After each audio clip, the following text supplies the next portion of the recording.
L'Orlandina fa la voce grossa nel match clou del Micale, batte il Città di Mistretta ancora privo del bomber Salerno e con un secco 4-0 incassa 3 punti che permettono ai paladini di scavalcare in classifica proprio gli amastratini. Una sfida che si apre con il vantaggio locale firmato dal capitano Iuculano che disegna una perfetta traiettoria su punizione spianando ai suoi la strada verso la vittoria. Il Mistretta però avrebbe subito la chance per il pareggio ma Di Noto manda alto da pochi passi. Poi l'Orlandina torna a spingere dopo il sinistro di Merendino che si perde largo non di molto. I locali raddoppiano poco dopo ancora con l'incontenibile Iuculano che anticipa tutti e col destro mette alle spalle di D'Amico l'assist di Ceraolo firmando così la sua doppietta personale che gli vale come 7° sigillo in campionato. Padroni di casa che troverebbero anche la rete del tris con Ceraolo che gira in rete il servizio di Iuculano. Il signor Benvissuto però annulla per fuorigioco. Il Mistretta non sta comunque a guardare, nel finale di frazione ci prova per 3 volte ma i tentativi operati dai biancoazzurri non centrano la porta difesa da Scinaldi.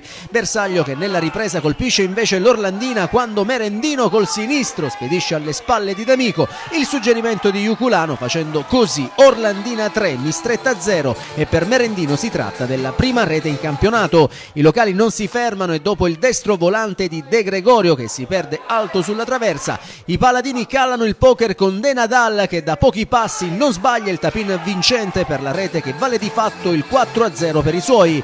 Nel finale ci prova comunque il Città di Mistretta ma i tentativi operati dagli amastratini non sortiscono l'effetto sperato. L'Orlandina sale in classifica a quota 19 punti e si porta al 4° posto a -4 dalla vetta mentre il Mistretta rimane a 17 e scivola in 5ª posizione.